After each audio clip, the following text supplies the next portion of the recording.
I'm Nick Shell, and I want to present what I feel is an original theory. Here it is. Both obesity and veganism are first world privileges. Yes, I did just say privileges. You could see, well, Nick, I understand where you're coming from about the vegan, but how is becoming obese a privilege? Well, let's unpack that. I want to go to the beginning over 4.5 years ago when I first became a vegan, and I heard someone respond when they found out I had become a vegan. They responded that basically it's a first world privilege to even be able to be a vegan. And I thought about it, and I'm like, yeah, actually they prove a good point. You can't be a vegan anywhere in the world.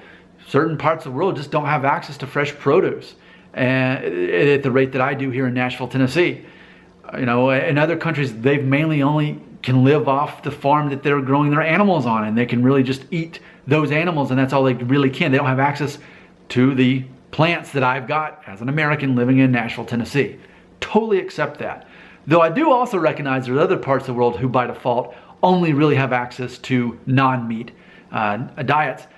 My understanding is much of China by default is nearly vegan, because what they've got access to is rice and certain vegetables, and that's all they can really eat.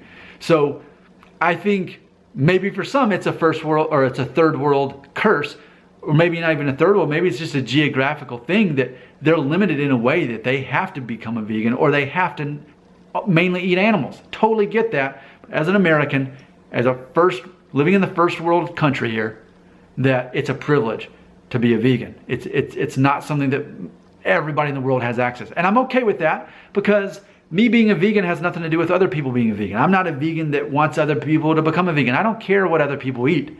So therefore, my identity is, it's a personal choice. It has nothing to do with other people. People can do whatever they want to do. I'm a libertarian. Now, with that being said, obesity, according to me, obesity is also a first world privilege. Now, I know we could say first world problem, but I'm going to say it's a first world privilege. And the reason I'm using that word is because there are many parts of the world, if you wanted to be obese, you couldn't. I mentioned China just a moment ago.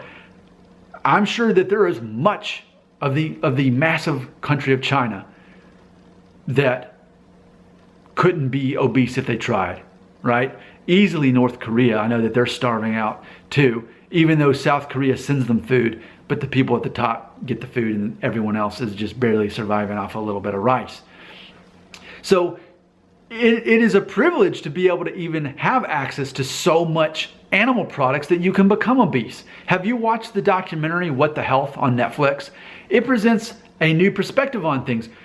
We've always believed that onset diabetes is caused by eating too much sugar.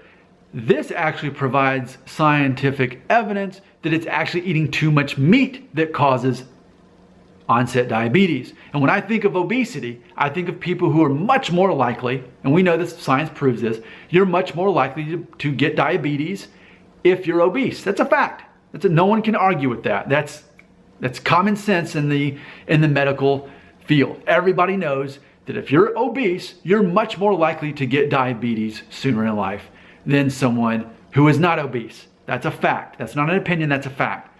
So I am saying it is a privilege to be obese, because that means you've got access to much more animal products than the rest of the world.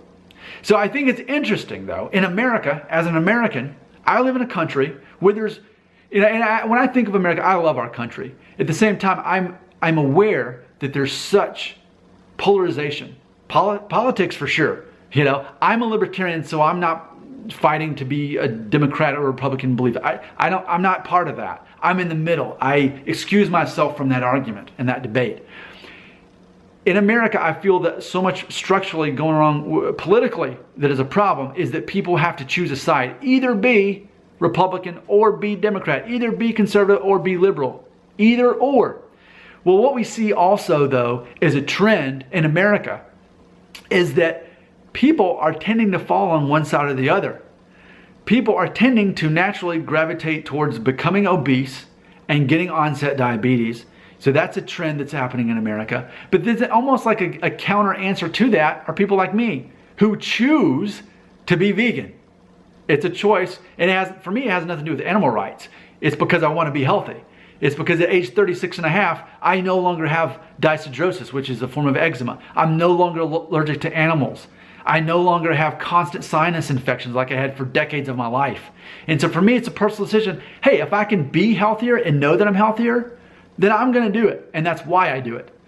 But in some ways, that could be seen as a form of rebellion. If the norm is that it's okay and normal to be overweight and eventually obese and to get onset diabetes and to be on medication for the rest of your life, then there's people like me who choose the opposite. Hey, I don't want anything to do with having to take medicine if I don't have to, or take prescription drugs if I don't have to.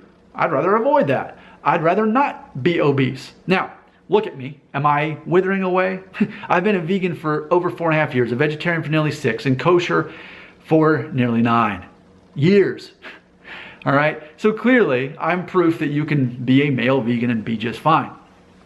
But I do believe it's not a coincidence that in America we have such a high rate of people who are obese and therefore become diabetic.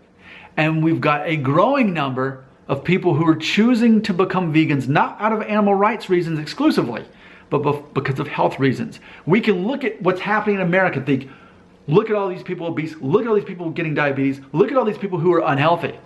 And then as an individual, I get to decide, you know what? Even if it is first world privilege, I'm going to take advantage of it. I have the ability to be a vegan. I'm going to be a vegan, and I've been a vegan.